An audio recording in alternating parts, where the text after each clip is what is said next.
ဆုံးဝိုင်းကိုပြင်ဆင်တဲ့အခါမှာရိုးရိုးသေးသေးလေးလေးစားစားနဲ့ပြင်ဆင်ထားပါတန်တန်ရှင်းရှင်းနဲ့ပြင်ဆင်ထားပါဆုံးကတ်တဲ့နေရာမှာလဲဒူးတောပြီးတော့ကြာကြာနာနာလက်နှစ်ဖက်နဲ့ရိုးရိုးသေးသေးကတ်တဲ့အဲ့ဒီလိုရိုးရိုးသေးသေးလှူရင်ဒါနအကောင်းစားရိုးရိုးသေးသေးလှူရင်ပါတယ်လေအေးဒါနအကောင်းစားရဲ့အင်္ဂါတစ်ချက်နောက်တခါနမနဲ့စိတ်ပါလက်ပါထက်သန်စွာလှူဒန်းပါနမနဲ့ပြည့်စုံရမယ့်အင်္ဂါရကစိတ်ပါလက်ပါနဲ့ထက်ထက်သန်သန်လှူတဲ့အလှူဒါနပြုရတာကိုအထူးအဆန်းဩဘွယ်ရတစ်ခုအနေနဲ့စိတ်ထဲမှာသဘောထားပြီးတော့စိတ်ပါဝင်စားစွာနဲ့လှူရမယ်တဲ့ကိုကြည့်ရင်တော့ရိုသေတဲ့အမူအရာရှိတယ်ဒါပေမဲ့စိတ်ထဲကနေပြီးတော့လှူတဲ့အခါမှာအလှရဝတ္ထုပေါ်လဲအာယုံမပြုဘူးလှူတဲ့တန်ခါတဲ့အလှခံပုဂ္ဂိုလ်ပေါ်လဲအာယုံပြုဘူးမျက်စိရတောကြီးတောင်ကြီးကြီးကန်းတောင်မောက်လို့ဟိုကြီးဒီကြီးဘာဖြစ်တယ်လို့လှုပ်လိုက်တာအမှန်မှန်အဲ့ဒီတော့မလုံးရဘူးတဲ့အလှဒါနပြုတဲ့နေရာမှာအလှဒါနလုံးရတာကိုပဲထူးထူးဆန်းဆန်းအော်တခုလုံးရတယ်လို့စိတ်ထဲမှာသဘောထားပြီးတော့စိတ်ဝင်စားစွာနဲ့လှူကိုယ်နဲ့ယိုသေးတဲ့အမူအရာကိုပြရမှာမဟုတ်ဘူးစိတ်ကလည်းပဲထက်ထက်တန်တန်နဲ့လှူဒါန်းပါတယ်ဆိုတဲ့အမူအရာကိုထင်ရှားအောင်ပြရတယ်တဲ့အဲ့တော့ပရိသတ်ကြီးပြန်ပြောမယ်နံပါတ်1ကရိုးရိုးသေးသေးလှူနံပါတ်2ကပါတယ်လေနံပါတ်2ကစိတ်ပါလက်ပါလှူနံပါတ်2ကပါတယ်လေနောက်တစ်ခါနံပါတ်3ကကိုယ်တိုင်ကိုယ်ချလှူတဲ့နံပါတ်3ကပါတယ်လေကိုယ်တိုင်ကိုယ်ချကိုယ်ထိလျောက်လှူဒန်းရခြင်းတဲ့အလှဒါနလုပ်တဲ့နေရာမှာသူများကိုခိုင်းတာကုသိုလ်မဖြစ်ဘူးလားဖြစ်ပါတယ်ဘယ်သူရဲ့ဗာလေးထူလိုက်စမ်းပါရောအဲ့ဒီကပတ်စံလေး30ထုတ်ပေးတယ်100ထုတ်ပေးတယ်1000ထုတ်ပေးတယ်ငါလက်မှာအလိုပါအေးညီအဲ့ဒီမှာရှေ့မှာအလူခံလေးလာတယ်ကဲသွားထက်လိုက်စမ်းပါအေးလှူတာကကိုလှူတာကိုပတ်စံပေးလိုက်တာဒါပေမဲ့လို့ဈာတဲ့ကလူကိုခိုင်းတယ်ကုသိုလ်မရဘူးလားရပါတယ်ဒါပေမဲ့လို့ဘုန်းကြီးတို့ပြင်းတိုင်အဲ့ဒီလိုကုသိုလ်မျိုးကအပြည့်အဝမရဘူးမရဘူးလို့ပြောဘူးရတယ်ဒါပေမဲ့လို့တရားလှူရင်တရားတန်မရဘူး90လောက်ပဲရမှာဘာဖြစ်လို့ခုနကတော့ရှေ့မှာပါခဲ့ပြီးရိုးရိုးသေးသေးလှူဆိုတဲ့အင်္ဂါပြတ်သွားတယ်စိတ်ပါလက်ပါလှူဆိုတဲ့အင်္ဂါပြတ်သွားတယ်အယုသေးပေးရမယ်ဆိုတဲ့အင်္ဂါရက်တွေပြတ်သွားတယ်ရောပါရဲ့ငါကိုလှူပေးသားမှာအေးပတ်စံလေး100 1000ရော့အချိန်မှာအလှူခံဆိုတာအဲ့ဒီလိုသူများကိုလှူခိုင်းတော့ကမရဘူးလားရတော့ရတယ်ဒါပေမဲ့အဲ့ဒီဌာနမျိုးကိုအကောင်းစားဌာနလို့မခေါ်ဘူးတဲ့အကောင်းစားဌာနဖြစ်ချင်ရင်ဘုန်းကြီးတို့ပြည်တိုင်ကိုထိလက်ရောက်လှူပါတယ်လေပြောအေးကိုထိလက်ရောက်လှူပြည်တတ်တဲ့ခိုင်းပြီးလှူတာတဲ့ကိုယ်တိုင်လှူတာကအကျိုးပေးပို့ပြီးကောင်းမွန်တယ်သုံးချက်ရသွားပြီနောက်တကနာမလေးစွမ်းအားကိုရအောင်ယူ၍လှူတဲ့စွမ်းအားတဲ့လွန်ပြတယ်လို့မဟုတ်ဘဲနဲ့ပစ္စည်းရဲ့အနှစ်ကိုထုတ်ယူတဲ့အနေနဲ့အလူကံပုဂ္ဂိုလ်ကိုချီးမြှောက်ပူဇော်တဲ့အနေနဲ့လှူရမယ်မလိုခြင်းလို့စွန့်ပြစ်တာမျိုးမဖြစ်ရဘူးကုသိုလ်ကံရဲ့ကမ္မတတ္တိစွမ်းအားကိုရအောင်ယူတဲ့အနေနဲ့ပေးလှူရတယ်တဲ့ကုသိုလ်ကံရဲ့စွမ်းအားကိုစွမ်းအားဆိုတဲ့နေရာမှာကုသိုလ်စွမ်းအားဘာစွမ်းအားလဲကုသိုလ်ကံရဲ့ကမ္မတတ္တိစွမ်းအားကိုရအောင်ယူတဲ့အနေနဲ့လှူတဲ့နေရာမှာလွတ်ပြတ်တယ်လို့မဟုတ်ဘဲနဲ့မလိုခြင်းလို့ပေးလိုက်တဲ့ပုံစံမျိုးမဟုတ်ဘဲနဲ့ကုသိုလ်ရဲ့ကမ္မတတ္တိစွမ်းအားကိုရအောင်ယူတဲ့အနေမျိုးနဲ့လှူတတ်ရမယ်တဲ့၄ခုရှိသွားပြီဘယ်နှခုလဲနောက်တကနမငါအတိညာရှေ့ထားပြီးတော့လှူတဲ့အတိညာကိုရှေ့ထားလှူငါလုံးတဲ့ကုသိုလ်ကံဟာဧကငါထံကိုပြန်လာပြီးတော့အကျိုးပေးလိုက်မယ်လို့ဆိုတဲ့ယုံကြည်သိမြင်ပြီးတော့အတိညာကိုရှေ့ထားပြီးတော့လှူရမယ်အဲ့ဒီလိုအလှူမျိုးကဘုန်းကြီးတို့ပြည်သားတဲ့အကောင်းစားအလှူအဲ့ဒီလိုအလှူမျိုးဟာဘာလှူတဲ့လဲအင်္ဂါ၅ပါးပြည့်စုံရမယ်အင်္ဂါဘယ်နှပါးလဲဆိုလိုက်ပါယိုသေးစိတ်ဖြူကိုယ်တိုင်လှူရယူနိုင်သည့်ပုံယောသေးစိတ်ဖြူကိုယ်တိုင်လှူရယူနိုင်သည့်ပုံဉာဏ်ကိုရှေ့ထားပေးလူညာစွမ်းအားသုံးမကုန်ဉာဏ်ကိုရှေ့ထားပ ပေးလူညာစွမ်းအားသုံးမကုန်ရလကိုမြင်ပေးလူလျင်စွမ်းအင်လွန်ပြည့်စုံရလကိုမြင်ပေးလူလျင်စွမ်းအင်လွန်ပြည့်စုံဧပိယတတေအကောင်းစားဌာနဖြစ်ဖို့လို့အင်္ဂါ၅ပါးရှိပါသည်အဲ့ဒီအင်္ဂါ၅ပါးနဲ့ပြည့်စုံရင်တည်တည်လေးတစ်ပွင့်ပန်းလေးတည်တည်လေးတစ်လုံးပန်းလေးတစ်ပွင့်ရေလေးတစ်ခွက်ပဲလှူလှူအကောင်းစားအလှူအကောင်းစားဌာနအကောင်းစားဌာနကိုတတ်တည်ပြရမယ်ဆိုရင်အကောင်းစားဌာနလှူခဲ့ဘုံကိုတတ်တည်ပြရမယ်ဆိုရင်လင်္ကာဒီပါကျွန်းမှာရှင်မင်းကြီးတစ်ပါးရှိတဲ့နာမည်ကဒေဝနံပိယတိတ်တာမင်းအဲ့ဒီဒေဝနံပိယတိတ်တာမင်းကြီးမှာနောင်တော်၈ယောက်ရှိတယ်တဲ့အကြီးဆုံးမင်းသားကြီးရဲ့နာမည်ကဆူလနာဂမင်းနဲ့ဗာမင်းနဲ့လေဒေဝနံပိယတိတ်တာမင်းကြီးရဲ့အကြီးဆုံးနောင်တော်ကြီးဆူလနာဂမင်းအဲ့ဒီသုလနာဂမင်းကြီးကဗမာနေတော့ဆိုရင်ခန္ဓာဝါရမျိုးအဲ့ဒီခန္ဓာဝါရမျိုးမှာမြေပေါ်မြေအောက်ပစ္စည်းဥစ္စာတွေများစွာပိုင်ဆိုင်တော့တထေးကြီးတဦးရှိပါတယ်သူတထေးကြီးရဲ့နာမည်ကအံဘာပစ္စအံဘာပစ္စလို့ခေါ်တဲ့တထေးကြီးတယောက်တနှစ်တော့ဘိန်းတို့ပရိသတ်အဲ့ဒီလင်္ကာဒီပကျွန်းတကျွန်းလုံးမိုးခေါင်တဲ့ရေရှားတဲ့တိဏ္ဍနေပြက်တဲ့မိုးခေါင်ရေရှားတိဏ္ဍနေပြက်ချင်းကြောင့်ဒုဗိခန္တရကကြီးဆိုင်တယ်တဲ့ငတ်မွတ်တဲ့ဘေးကြုံရတဲ့လင်္ကာဒီပကျွန်းမှာအဲ့ဒါနဲ့အမ္ပပိစ္ဆတထေးရဲ့အိမ်မှာလည်းပဲခြေနေရသိမ့်မကောင်းတော့တထေးဆိုတော့သူများတဲ့ဆိုင်တော့စံနေစဘာတွေပိုလောင်လာတာပေါ့တိုးတော်လည်းပဲဘုန်းကြီးတို့ပြည်တိုင်းအခြေအနေကသိမ့်မကောင်းတော့သံတဘာတွေတော်တော်နည်းသွားကုန်ပြီသံတဘာတွေလိုက်ဝယ်လို့လည်းမရငမောခေါင်းမတဲ့ဘေးကြီးစိုက်နေတော့လင်္ကာဒီပကျွန်းတစ်ကျွန်းလုံးမှာသံနေစဘာတွေကရှားနေတော့ဒုက္ခတွေရောက်တော့အဲ့ဒါနဲ့အမ္ပပိစ္ဆတထေးကလက်အောက်ငယ်သားတွေကိုခေါ်ပြီးတော့သူတို့မျိုးကထွက်တဲ့စနွင်းတို့ချင်းတို့ကရဝေးတို့မဆလာတို့အမွှေးနှံ့သားတွေပေါ့လေဟင်းနဲ့ထက်ချက်တဲ့အဲ့ဒါဟာအိန္ဒိယမှာတော်တော်အသုံးပြုတယ်အဲ့ဒါနဲ့အဲ့ဒါတွေကိုလက်တွေနဲ့တင်းပြီးတော့အမ္ပပိစ္ဆတထေးကသွားကွာတဲ့ပတ်စံမလို့ခြင်းဘူးတဲ့အဲ့ဒီမဆလာတို့ချင်းတို့ကြက်တုံတို့ဒီမိဖို့ချောင်သုံးပေါ့အမွှေးကြိုင်ပစ္စည်းတွေနဲ့စံစပန်းနဲ့ရနိုင်တဲ့လောက်ရအောင်လဲလာခဲ့ဆိုပြီးတော့ရှိတဲ့ပစ္စည်းတွေလဲပေါ်တင်ထုတ်ပြီးတော့အဲ့ဒါဆံမြများရအောင်ယူလာခဲ့ဆိုပြီးတော့လဲဖို့လို့လှုပ်ပေးလိုက်တယ်လှုပ်ပေးလိုက်တော့လင်္ကာဒီပကျွန်းတစ်ကျွန်းလုံးမှာဗမာမှလဲလို့မရဘူးချမ်းကအဲ့ဒီလောက်ရှားနေတော့အဲ့ဒါဒီပင်ကျွန်းကိုသွားပြီးတော့လဲနေတော့တော်တော်နဲ့ပြန်မရောက်တော့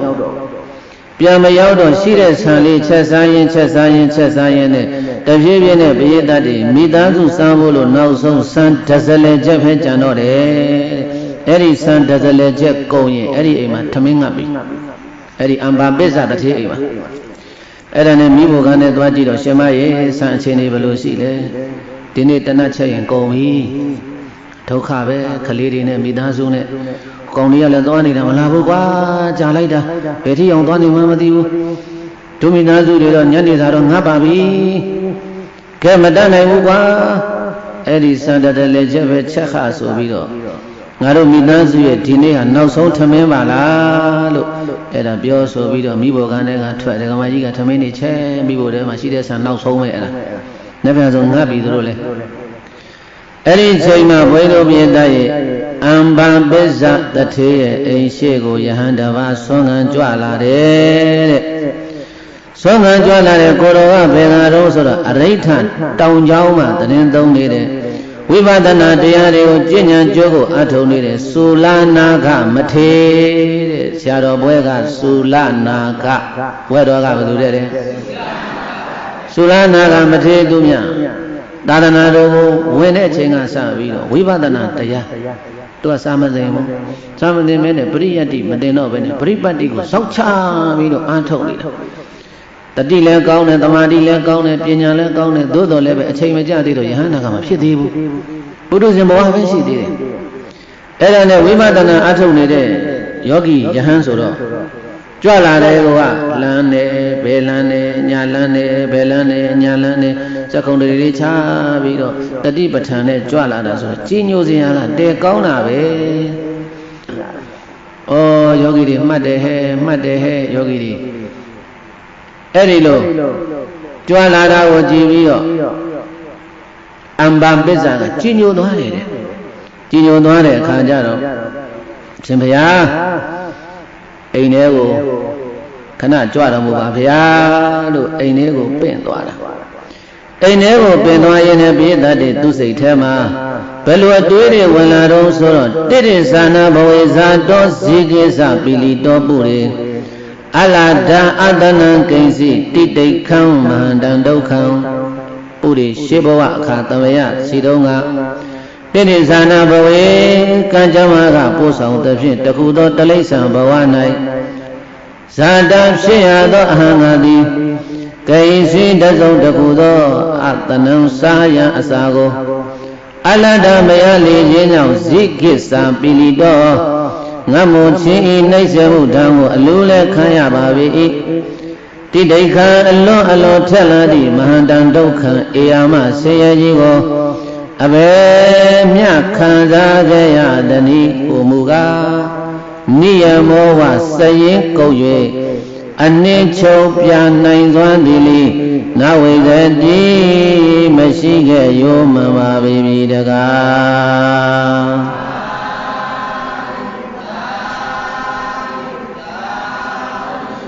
ကမ္မကောင်းအကြောင်းမလှလို့တလိ္ဆံဘဝကိုရောက်ခဲ့စဉ်တုန်းကထမင်းလေးတဏစားရဖို့ခွေးဘဝရောက်ခဲ့တော့ကထမင်းလေးတဏစားရဖို့ငါရှောက်ပြီးတော့သွားလိုက်ရတဲ့အိမ်ချိုအိမ်ချာရှောက်ပြီးတော့ရှားစားခဲ့ရတာဒါတော်မှမစားခဲ့ရတဲ့အချိန်တွေအများကြီးရှိလိမ့်မယ်နိယမောဝစရင်ကုံ၍အနှစ်ချုပ်ပြနိုင်စွာနေနဝိဇ္ဇတိမရှိပါတလိ္ဆံဘဝရောက်တော့ကလည်းအငတ်ငတ်ပြတ်ပြတ်နဲ့သိခဲ့တဲ့ဘဝတွေနဲမှာမဟုတ်ဘူးငရဲခံရတော့ကလည်းသမင်းလေးတစ်စိတ်မစားခဲ့ရဘူး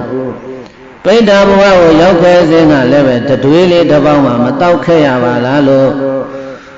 ဝိဇာတိတံနေတုပိတံဝိဇာတာနိစ္စယမလံယောလဘိတတိသောပိဋ္ဌောမဟာပုံညောတိဝုစ္စတိဝိဇာတိတံနေတုပိတံဝိဇာတာနိစ္စယမလံယောလဘိတတိသောပိဋ္ဌောမဟာပုံညောတိဝုစ္စတိယောပိဋ္ဌောအကျင့်ပိဋ္ဌာကောင်းကြီးသည်ဝိဇာတိတံလူတို့ထွေးညစ်သည့်နှတ်တတွေးကို၎င်းနေတုပိတံယုံမလိလိအဤအရွယ်ချွဲခတ်တလိပ်များကို၎င်းဝိဇာတာနံသာဖွာကုန်သောမိမ္မတို့ဤယမလန်းစအကျင့်အညစ်အကြေးသွေးစသွေးနာကို၎င်းလဘိတတိကံကောင်းထောက်မှရရတဲ့လညာအောင်သောပိတောထိုပိဋ္ဌာကြီးကိုမဟာပုံညောတိဘုံကံအလွန်ကြီးမားသူဟု၍ဟုတ်စတိပိဋ္ဌာပေါင်းတို့ကကောင်းချီးနှုမောပင်မြောက်၍ခေါ်ကြလေကုန်သတည်းပိဋ္ဌာဘဝကိုရောက်ခဲ့စဉ်တုန်းကပိဋ္ဌာဘဝဆိုအလွန်ကိုစားစရာတောက်စရာရှားတယ်ကံကောင်းတဲ့ပိဋ္ဌာတွေဆိုရင်သူများတွေထွေးထားတဲ့တတွေးတွေနှက်တွေထမင်းလုံးသေးသေးလေးတွေမိဖို့ချောင်းကစွန့်ပစ်တဲ့ထမင်းလုံးပေါက်စနလေးတွေအမျိုးသမီးတွေမိဘလို့စွန့်ထားတဲ့ကိုယ်အငြိကျေးတွေအဲ့ဓာတွေများရလာပြီဆိုရင်တဲ့အဲ့ဒီပိဋ္ဌာကြီးကိုမစားရတဲ့ပိဋ္ဌာတွေကဝိုင်းပြောတယ်အမလေးပိဋ္ဌာကြီးဘုံကြီးလိုက်တာပိဋ္ဌာကြီးဘုံကြီးလိုက်တာဒီစားတလိမ့်လေးချွဲတွေသွေးတွေအညစ်အကြေးတွေရလာတဲ့ပိဋ္ဌာကိုမစားရတဲ့ပိဋ္ဌာတွေကဘုံကြီးတဲ့ပိဋ္ဌာလို့ပြောကြတယ်တဲ့ပိဋ္ဌာလောကမှာဘလောက်ဆင်းရဲတော့ဆိုတာအဲ့ဒါကြည့်ဒါကြောင့်မို့လို့ဘုန်းကြီးတို့ပြည့်သားပေါင်းတော်ကောင်းတို့ဌာနလုပ်တယ်ဆိုတာနှုံဘဝစားဖို့ဌာနလုပ်တယ်ဆိုတာဗါတဲ့လေသူများတကာကိုစားစရာပေးထားခဲ့ရင်နှုံဘဝကိုဖို့လို့စားစရာအစဉ်သိရှိမလားမရှိဘူးလား ဇနေတိတတိတံပံကံတူသောအကျိုးဆိုတာပေးမယ်မှန်တခြားထောင်ကြည့်လိုက်ပေါ့မှန်ရှိမှပြုံးရင်မှန်တဲ့ကရုပ်လည်းမပြုံးဘူးလားမှန်ရှိမှရနေတဲ့လူမဲ့ရင်မှန်တဲ့ကအယုတ်လည်းမမဲဘူးလားဒီတိုင်းပဲပရိသတ်တွေသူများကိုစားစရာတွေပေးခဲ့ရင်နောင်ဘဝမှာကိုယ်မှစားစရာရှိမယ်သူများကိုဝတ်စရာပေးခဲ့ရင်နောင်ဘဝကိုယ်မှဝတ်စရာရှိမယ်သူများကိုနေစရာပေးခဲ့ရင်နောင်ဘဝကိုယ်မှနေစရာရှိမယ်သူများကိုကြမ်းမာရေးအတွက်ဆေးဝါးတွေကုသပေးရင်နောင်ဘဝကိုယ်မှကြမ်းမာရေးပြည့်စုံမယ်တဲ့တူသောအကျိုးပေးတယ်ဆိုတာအဲ့ဒါပဲပိဋကဘဝကိုရောက်နေရတဲ့ပုဂ္ဂိုလ်တွေကမစားရမသောက်ရဒုက္ခတွေရောက်နေတယ်ကံကောင်းထောက်မှလို့သူများလာတော့တဲ့ထွေးကန်တဲ့ကတလိပ်လေးတွေကောက်စားရတဲ့ပိဋကကြီးကိုဘေးကပိဋကတွေကဘုံကြီးတဲ့ပိဋကတဲ့။ဘာကြီးတဲ့ပိဋကတဲ့။ဩဒါလေးစားရတော့ဘုံကြီးတဲ့ပိဋကဆိုတော့ဘယ်လောက်တော့ငတ်ပြန်နေတုံးဆိုတာကြည်သား။အဲ့ဒီလိုငတ်ပြန်ခဲ့ရတဲ့ဘဝတွေမနှဲတော့ဘူးဒီလိုတွေးပြီးတော့အဲ့ဒါဘာဖြစ်လို့တုံးဆိုရင်မလှူခဲ့လို့ဘာဖြစ်လို့ငန်းငန်းပြပြဖြစ်နေတာလဲမလှူခဲ့လို့မကြွေးခဲ့လို့မပေးခဲ့လို့ဒီလိုတွေးပြီးတော့အံပါပစ္စတထေကြီးဟာတို့မိသားစုငတ်ရင်လည်းငတ်ပါစေတော့လှူတော့မယ်ဒီထမင်းလေးတနတ်စာဒါပဲရှိတော့နောက်ဆုံးထမင်းတာလေအဲ့ဒီလိုဆုံးပြပြီးတော့ပြေတတ်တယ်ဆွမ်းခံကြွလာတဲ့သုလနာကမထေသူမြတ်ကိုတဲ့အိမ်မောပြင့်မာတဲ့အိမ်ရောက်တော့နေရာထိုင်နေနေစီမံပါတယ်နေရာထိုင်နေစီမံပြီးတော့တပိတ်တောင်းပါတယ်ရှင်မြတ်တပိတ်စွန့်တော်မူပါဖေယတပိတ်ပေးလိုက်တော့တပိတ်ဖွင့်လဲဖွင့်ကြည့်လိုက်တော့ပြေတိုက်တပိတ်ထဲကဆွမ်းကတစ်စေးမှမရဘူးဘာဖြစ်လို့မရတာတော့ဆိုတော့ဒုဗိကံတရကကြီးဆိုင်နေတာဆိုတော့ဘုန်းကြီးတွေလည်းဆွမ်းခံရတာအခက်ခဲရှိတယ်ကတ်ဆိုင်နေတဲ့အချိန်မှာငတ်မို့ခေါင်းမတဲ့ဘေးဆိုင်နေတဲ့အချိန်မှာအရင်ဦးဆုံးငတ်မှာဘုန်းကြီးနဲ့ခွေတဲ့ဘာနဲ့လဲဘေးသားဘုန်းကြီးနဲ့ခွေတွေလည်းစားတရားမရှိတော့ဘုန်းကြီးလည်းဘုန်းမေးတရားမရှိတော့မလောင်းကြတော့ဒုဗိကံတရကကြီးဆိုင်နေတဲ့အချိန်မှာဒီတန်ဃာတွေလည်းပဲဆွမရဘူးဒါနဲ့အံပါပိစ္ဆတထေကမိဘကြောင့်လည်းယူသွားပြီးတော့ရှင်မကြီးကဲတပိတ်လေးရေးစေးကထက်အစွန်းနေဘာလို့မလို့လဲအိမ်ရှိမှာဘုန်းကြီးပြင်ထားပြီးကျုပ်တို့စားဖို့ဒါနောက်ဆုံးထမင်းလေနောက်ဆုံးထမင်းလဲထမင်းငတ်ရင်လည်းငတ်ပါစေတော့ဒီဘဝငါပြီးလို့သေသွားပြီမဲ့လို့နောက်ဘဝမှာငါတို့အတွက်စားရတောက်စရာလိုလိုနေရောက်လာလိမ့်မယ်ငါသေကွာကဲလှူလိုက်ကြဆိုနောက်ဆုံးပဲဆိုပြီးတော့ကဲဒါဆိုလဲလှူတော့ဇနီးတဲ့ကလည်းသဘောတူကြည်ပြူလို့တပိတ်ထဲဆွနေတဲ့ဇနီးမောင်နှံနှစ်ယောက်ပြည့်တတ်တယ်လာပြီးတော့ဆွလာကတ်တဲ့အခါကျတော့သူတို့စားမယ်ထမင်းအကုန်လုံးလောင်းမိလိုက်တာတပိတ်ပိုင်ပြီးတော့ကြွသွားတာသုလနာကမထေကြီးကဒီလောက်တောင်မှရှားပါတဲ့ခေတ်ကာလအချိန်ခါကြီးမှာငါ့ကိုလာပြီးတော့ဆွန်ကြွေတယ်ဆွန်လောင်းတယ်ရှောက်လိုက်တဲ့အံပါပိစ္ဆတထေကရှင်ဘုရားတဲ့နောက်နေလဲကြွမလာနဲ့တော့တပည့်တော်တို့အိမ်မှာဒီထမင်းကနောက်ဆုံးထမင်းပဲအဲ့ဒါတပည့်တော်တို့မိသားစုအငတ်ခံပြီးတော့ရှင်ဘုရားကိုလှူပါတယ်ရိုးသေးသေးလေးစားတဲ့ပြည်သားတွေအဲ့ဒီမှာလှူတယ်အဲ့ဒီလိုရှောင်းလိုက်တဲ့အနံကိုတပိတ်ပိုက်ပြီးတော့ပြန်လာတဲ့သုလနာကမထေကြီးနားတဲ့ကမထွက်ဘူးတဲ့နောက်ဆုံးသမေတ္တနတ်ကိုလှူလိုက်တဲ့ဒီတခါမိသားစုအကျိုးများအောင်ချီးမြှောက်မယ်လို့ဆုံးဖြတ်ပြီးတော့ပါလာတဲ့ဆွမ်းမောမစားပြည့်ပဲနဲ့တပိတ်လေးပြေးမှအသာချပြိပင်ကြီးအောက်ကိုဝင်ပါလာတဲ့နေကထိုင်လေးခင်းလို့ပြေးတတ်တဲ့ဝိပဿနာတရားတွေကိုကြိုးစားပွားများအားထုတ်တယ်တဲ့ဆွမ်းတကာကိုချီးမြှောက်တာဘယ်သူကိုချီးမြှောက်တာဆွမ်းကလည်းပဲနောက်ဆုံးခဲရခဲစီပင်ပန်းပန်းနဲ့သူတို့မိသားစုမစားပဲနဲ့အငတ်ခံပြီးတော့လှူလိုက်တဲ့ဆွမ်းဒါကြောင့်မလို့ဆွမ်းတကာကိုချီးမြှောက်တဲ့အနေနဲ့ဘုန်းကြီးတို့ပြေးတိုက်သုလနာကမထေကြီးဘာလုပ်တယ်တရားအားထုတ်တယ်ဘာလုပ်တယ်လဲတရားအထုတ်တဲ့ဥဘုန်းကြီးတို့ယောဂီတွေလည်းပဲဆွမ်းတက္ကဒကမတွေနေတိုင်းရှိသလားမရှိဘူးလား ချိုးပွဲလူရှင်တွေရေခဲမို့လူရှင်တွေနေတိုင်းရှိတယ်အဲ့ဒီလူရှင်တွေကိုချီးမြှောက်ခြင်းနဲ့ဆိုရင်လိုက်ဆိုပါအလူရှင်ကိုချီးမြှောက်လို့ယောဂီဘယ်လိုကျင့်ရမလဲအလူရှင်ကိုချီးမြှောက်လို့ယောဂီဘယ်လိုကျင့်ရမလဲအလူရှင်ကိုချီးမြှောက်လို့ယောဂီဒီလိုကျင့်ရမယ်အလူရှင်ကိုချီးမြှောက်လို့ယောဂီဒီလိုကျင့်ရမယ်ရှုမှတ်၍သာမေတ္တာပါပို့ကနေရမယ်ရှုမှတ်၍သာမေတ္တာပါပို့ကနေရမယ်အေးကိုနဲ့ဆွေမတော်မျိုးမတော်ဘာမှမတော်ပဲနဲ့ဒစိမ့်တက်တက်ကလာပြီးတော့ဘုန်းကြီးတို့ယောဂီတွေကိုစောနေမနဲ့စောနေသောချိုးပဲရေခဲမုတ်တိဆက်ကလူတန်းနေတဲ့အလူရှင်တွေကိုချီးမြှောက်ခြင်းနဲ့ဆိုရင်ရှုမှတ်၍သာမေတ္တာဘာပို့ကနေရမယ်တဲ့ရှုမှတ်နေရမယ်တဲ့ဘာလို့နေရမလဲ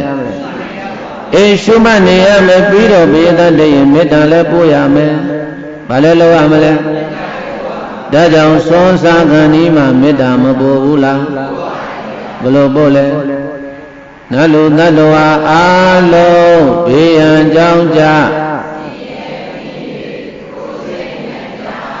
ချမ်းသာကြပါစေကောင်းကျိုးလိုရာဆန္ဒပြေဝကြပါစေလို့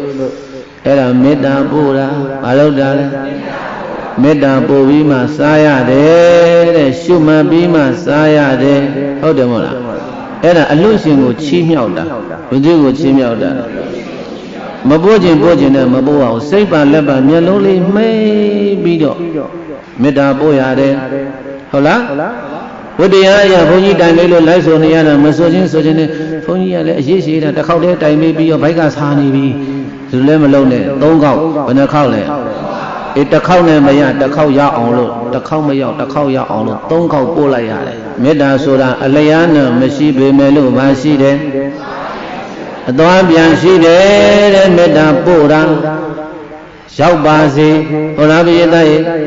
ကိုပို့တဲ့မေတ္တာရောက်ပါစေကိုမှသီလတွေတမာတိတွေပညာတွေရှိနေတဲ့အချိန်မှာပို့တဲ့မေတ္တာဟာဆူရှာတယ်မဆူရှာဘူးလားအိမ်မှာနေတာတဲ့စာရင်အခုဒီเจ้าမှနေတာကသီလကိုပို့ပြီးတော့မရှိဘူးလားစိတ်လေးတည်ကြည်ပြီးတော့တရားမှတာတခါမှတ်လို့ကောင်းတော့တမာတိတည်ကြည်မှုကိုမရှိဘူးလားဝိပဿနာပညာကိုမရှိဘူးလားသီလသမာဓိပညာရှိတဲ့ပုဂ္ဂိုလ်တွေပို့တဲ့မေတ္တာဟာဆူရှာတဲ့ထက်မြက်တဲ့နောက်ပြီးတော့တယောက်တည်းပို့တာမဟုတ်ယောဂီ100ကျော်ကပို့တာဟုတ်တယ်မို့လားတယောက်အားနဲ့100အားတူးသလားဒါကြောင့်အလူတကအလူမတွေကလည်းအဲ့ဒါဝမ်းမြောက်ရတယ်။အိုးငါတို့ကိုမေတ္တာပို့နေတာဟာတာမန်ပုဂ္ဂိုလ်တွေပို့နေတာမှမဟုတ်ပဲနဲ့ဝိပဿနာတရားတွေအားထုတ်ပြီးတော့သီလကုံသမာဓိကုံပညာကုံတွေနဲ့ပြည့်စုံတဲ့ဘုရားသားတော်သံဃာတော်တွေနဲ့ယောဂီသူတော်စင်တွေဝိုင်းပို့တဲ့မေတ္တာငါတို့ရှိကိုရောက်ရင်ငါတို့ဘေးကင်းမဲ့ရန်ရှင်းမဲ့အန္တရာယ်ကင်းမဲ့စီးပွားလလဘတိုးတက်မဲ့ဟုတ်လားမယေသားကြီးမေတ္တာရဲ့စွမ်းအင်ဘာစွမ်းအင်လဲအေးမေတ္တာအကျိုး7မျိုးတောင်ရှိတယ်မေတ္တာအကျိုးဘယ်နှမျိုးလဲအေး7မျိုးတော့မှလူတွေနတ်တွေချစ်တယ်ဆိုတာပါသလားမပါဘူးလားအေးဒါကြောင့်မို့လို့ယောဂီတို့ကလည်းပဲကိုယ်ဆွေမတော်မျိုးမတော်နဲ့ဆွန်လန်းကတ်တဲ့အလှတွေကအလှမတွေကိုမေတ္တာပို့တဲ့အခါမှာစိတ်ပါလက်ပါပို့မျက်လုံးလေးစုံမိတ်ပြီးတော့စူးစူးဆိုင်ဆိုင်လေးပို့ပြီးတနေ့ကိုမနေ့3ချိန်နေ့လယ်3ချိန်ဘယ်နှချိန်ပို့တယ်6ချိန်တော့ပို့တာဘယ်နှချိန်ပို့လဲအဲ့ဒါဆွမ်းစားချိန်မှာဟုတ်တယ်မို့လားဆွမ်းစားချိန်မှာမေတ္တာပို့တာဘယ်နှချိန်တရားထိုင်တိုင်းမေတ္တာပို့တာဘယ်နှချိန်ဟောဗျာပြောတာမဟုတ်ရေကမုတ်လေးသားပြီးအိမ်ငန်းငိုင်းနေလားအတန်များမထွက်တော့ဘူးလားပြောမလေးဘယ်နှချိန်ပို့လဲအေး15ချိန်တောင်ပို့တာဘယ်နှချိန်ပို့လဲ15ချိန်တောင်ပို့တာနည်းနည်းတော့မေတ္တာမှမဟုတ်ပဲနဲ့တရားထိုင်တော့ဘယ်လိုပို့လဲ အေးဟုတ်တယ်လုံးစုံများစွာတတ္တဝါ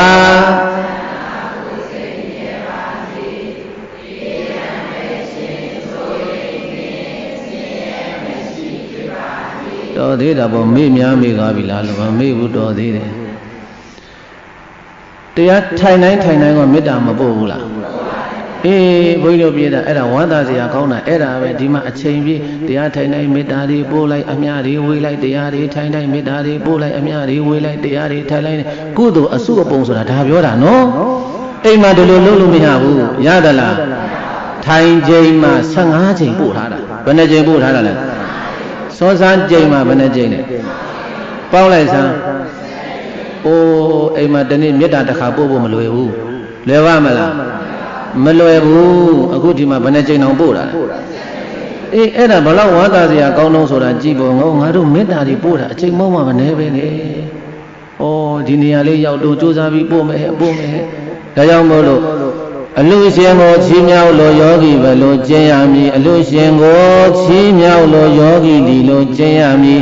ရှုမ၍သာမေတ္တာပါပို့ကနေရမည်တဲ့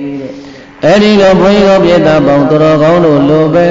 ဟိုမှာသုရနာကမထေရကြီးတွေတပင်အောင်ဝင်ပြီးတော့ဒီလောက်ရှားပါတဲ့ခေတ်ကာလကြီးထဲမှာအငတ်ခံပြီးတော့လှူတဲ့ဒီမိသားစုတွေငါချီးမြှောက်မယ်ဟဲ့ဆိုပြီးတော့သုံးဖို့မစားသေးဘူးတဲ့သုံးမစားသေးပဲနဲ့တပိတ်လေးပြီးအသာချလို့တရားရှုမှပွားများအားထုတ်လိုက်တာ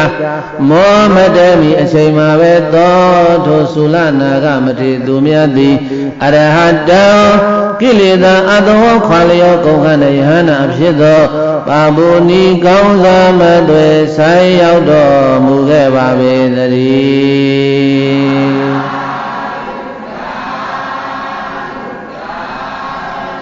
ဘေးသားရဲ့အဲ့ဒီမှာသုလနာကမထေရသူများတည်တဲ့မောမတက်ခင်ချိန်တွင်းမှာပဲယဟနာဖြစ်သွားတယ်။ဘာဖြစ်သွားလဲ။အထုတ်ထားတဲ့အရှိန်ကအချိန်ကြတော့လဲတွန်းပို့ပေးလိုက်တာ။ယဟနာဖြစ်ပြီးတော့မှအမ္ပံပိစ္ဆာတထေမိသားစုလှူလိုက်တဲ့ဆုံးကိုဖုံးပေးတယ်ဆိုတော့ဟိုတထေမိသားစုကအကျိုးမများဘူးလား။ပုထုဇဉ်ဘဝနဲ့ဖုံးမိတာနဲ့ယဟန္တာဘဝနဲ့ဖုံးမိတာဘယ်ဟာကောင်းလဲအေးယဟန္တာဘဝနဲ့ဖုံးမိတဲ့ဆွမ်းကပိုကောင်းတယ်အလူရှင်ကိုပို့ပြီးတော့ချီးမြှောက်လိုက်တာပုထုဇဉ်ဘဝနဲ့ဖုံးမိတဲ့ဆွမ်းနဲ့ယဟန္တာဘဝနဲ့ဖုံးမိတဲ့ဆွမ်းတူသေးလားမတူဘူးတဲ့အဲ့ဒီလိုချီးမြှောက်တော်မူလိုက်တော့ဝန္တာလောလို့သူကိုယ်သူယဟန္တာဖြစ်မှလဲဒီလက်တည်ရောအဟောသဗ္ဗုတိတာဗုဒ္ဓပုဒ္ဓဂုဏကရပရထေပฏิပေဇာတိကတညုကတဝေဒီနောဓိရာပမတန္တုမြေတူလာကြီးမားသောပညာရှိကြပါပေကုန်သောဂုဏကရာကျေးဇူးတော်ပေါင်းတို့ဤဂိမ်းအောင်တရားလည်းဖြစ်ပါပေကုန်သောသဗ္ဗုတိတာသူတော်ကောင်းဖြစ်တော်မူကြပေကုန်သောဗုဒ္ဓတဲ့တာဂီနွယ်စစ်ဖရာရဲ့သားတော်ချစ်တို့သည်ကတညုသူကျေးဇူးကိုပေးဆက်တတ်ကြပါပေကုန်၏ပရတေသူတထု၏ကျေးဇူးတရား၌အဟောအံဘွယ်ကောင်းလောက်အောင်ပฏิပေဇံတိလက်တွေ့ကြကျင့်သုံးတော်မူကြပါပေကုန်၏တကား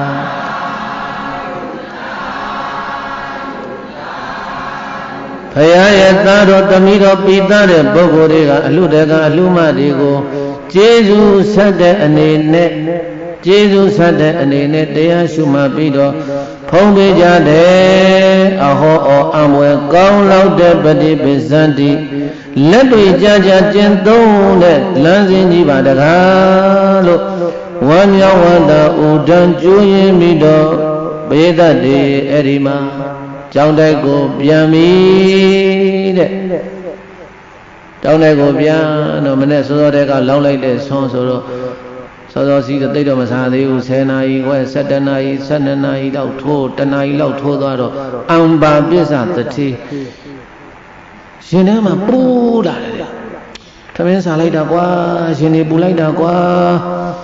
ကမင်းမရဲ့မိဖို့တဲ့ပတ်တိသမ်းမှာအိုးထဲမှာအကျွင်းကြံလေးဗာလေးများရှိမလားလို့ဖ ယ်ရှိမှလဲတော်ရဲ့တော်နဲ့ကျုံနဲ့နှစ်ယောက်တပိတ်တည်းအကုန်လောင်းထက်လိုက်တာတော့ရှိတင်လောင်းတာဘယ်မှာရှိမှလဲတတိဆောင်ပါကွာငါစာလုံးလို့ပါမမတော့ဘုန်းကြီးထင်ပါတယ်နတ်တွေတိုက်တွန်းတာလို့ထင်တာပဲကိုရဟန္တာကြီးဖြစ်သွားတော့ရဟန္တာကြီးကိုကြည်ညိုတဲ့နတ်တွေလည်းရှိမှာပေါ့နောက်ပြီးတော့ဒီအမ္မာပစ္စာရဲ့သရတရားအဲ့ဒါတခါတည်းသွားကြည့်ပါဆိုတော့ဇနီးတလုံးတဲ့ပုဂ္ဂိုလ်ကကဲတော့အဲ့ဒါဆိုလဲတော်စိတ်ချမ်းသာအောင်ကျုပ်သွားကြည့်ပေးမယ်ဆိုပြီးတော့သွားလဲကြည့်လိုက်တော့ဘယေတိုင်အိုးထဲမှာထမင်းတွေပြန်ပြည့်နေတယ်တဲ့အိုးထဲမှာထမင်းတွေပြန်ပြည့်နေတယ်မျက်လုံးလေးပုတ်ပြီးတော့ကြည့်တယ်ငါအိမ်မက်များမက်နေသလားအမ္မာပစ္စာတထေးကြီးရဲ့မိဖို့တွေကိုလာခဲ့သမှာလမ်းခေါ်တယ်ကွာဘာတော့ကွာလာသမှာတော့ပြစရာရှိလို့ဒီသားမအောင်ကျုပ်တို့ခုနတော့ကလောင်းလိုက်တာထမင်းနေဆွန်းနေအကုန်အခုအကုန်လုံးအိုးထဲမှာပြန်ပြည့်နေတယ်အိမ်မက်များမက်နေသလားမသိဘူးမိမကြီးငါစိတ်ကြည်သားမအောင်ဟာဆိုတော့စိတ်ကြည်တော့လည်းဟာအိမ်မက်မဟုတ်ဘူးကတကယ်ကွာအဲ့ဒါဆိုရင်ထက်စားမယ်ဆိုပြီးတော့ကလေးတွေပါခေါ်မိသားစုအဲ့ဒီထမင်းစားထမင်းရှိမှစားနေတော့ရှိရဲ့နောက်ပိုင်းကအိုးထဲထမင်းတွေပြန်ပြည့်ကဲ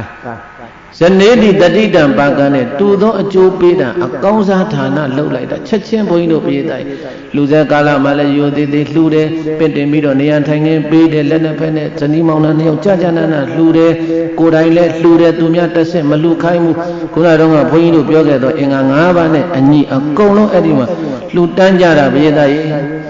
အဲ့ဒီလိုဘုန်းကြီးတို့ပြေးတိုင်းတို့မိသားစုနဲ့စားလို့ပြီးတော့ကဲဓမင်းအုပ်ကတော့ထူးဆန်းတယ်ဟေးပြည့်ပြီးတော့လာတယ်အဲ့တော့အိမ်သားကလူတွေပေးကြည့်ရအောင်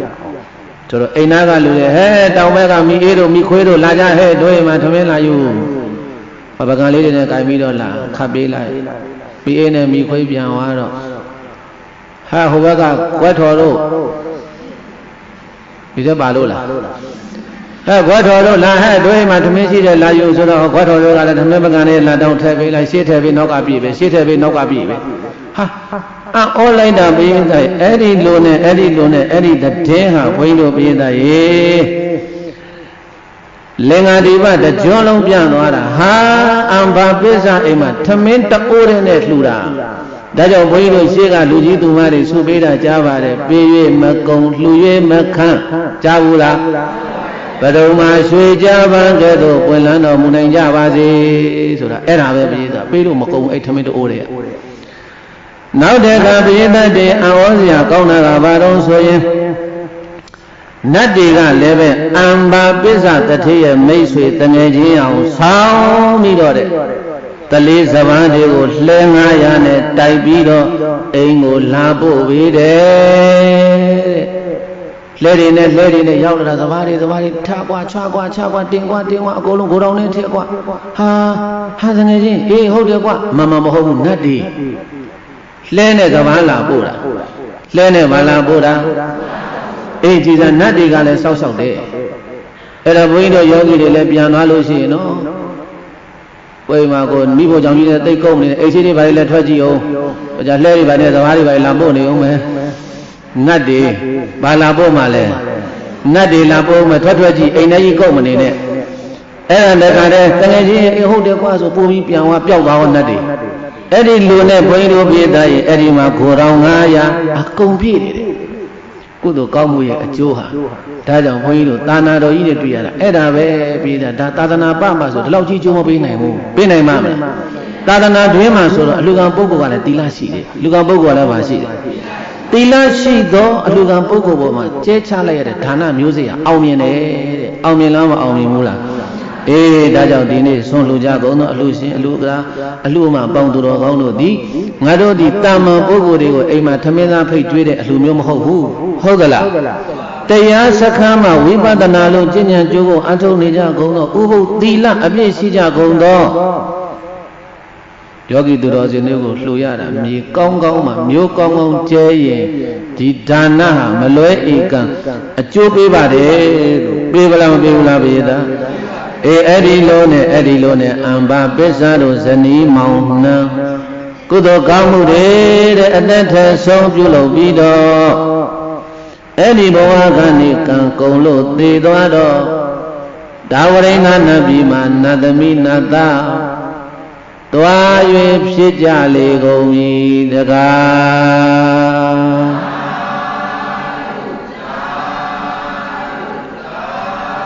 ဆိုလိုက်ပါအလှပေးညာ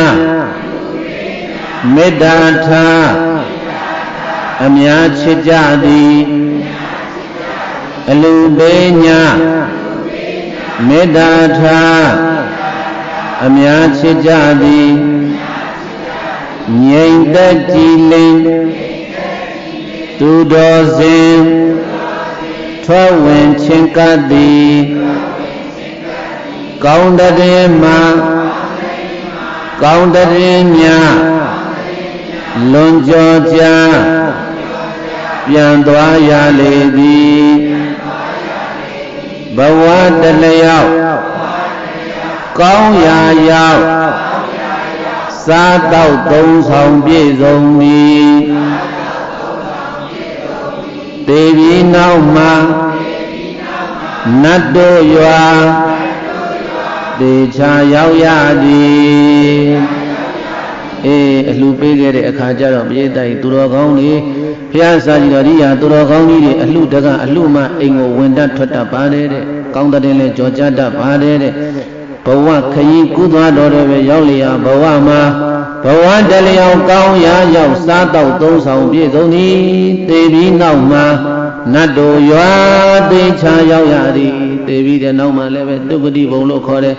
နတ်ပြည်ကိုရောက်ရပါတယ်ဒါကြောင့်အံဘာပစ္စာတို့မိသားစုအကောင်းစားဌာနကိုပြုလုပ်လိုက်တာပြည့်တိုက်နောက်ဆုံးတော့လောကီစည်းစိမ်ဥစ္စာတွေလည်းပြည့်စုံပြီးတော့ပေးရမကုန်းလှူရမခန်းဥစ္စာယရနာတွေပြည့်စုံပြီးတော့အဲ့ဒီကုသိုလ်တွေပေါ်မှာထပ်ဆင့်ပြီးတော့အဲ့ဒီဥစ္စာပစ္စည်းပေါ်မှာထပ်ဆင့်ပြီးတော့ကုသိုလ်တရားတွေတိုးပွားပြီးတော့နေသွားလိုက်ကြတာတတန်ကုန်းလို့သေတော့နတ်ပြည်ကိုတက်သွားတယ်တဲ့ဘယ်ကိုတက်သွားလဲဒါကြောင့်မို့လို့အလုံးတရားရှိခင်စိတ်ကောင်းဝင်တဲ့သူတော်စင်တို့လည်းပဲဘယ်ချိန်ဘယ်ကာလဘယ်နေရာမှာပဲပြုကုသိုလ်ပြုလုပ်တဲ့နေရာမှာအကောင်းစားဌာနဖြစ်အောင်အင်္ဂါ၅ချက်ညီပါစေအင်္ဂါဘယ်နှချက်လဲတဲဆိုကြည့်ပါယိုသေးစိတ်ဖြူကိုယ်တိုင်လှူရယူနိုင်သည့်ပုံဉာဏ်ကိုရှေထားပေးလူညာစွမ်းအားသုံးမကုန်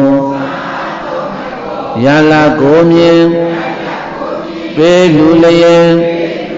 စွမ်းအင်လွန်ပြည့်စုံ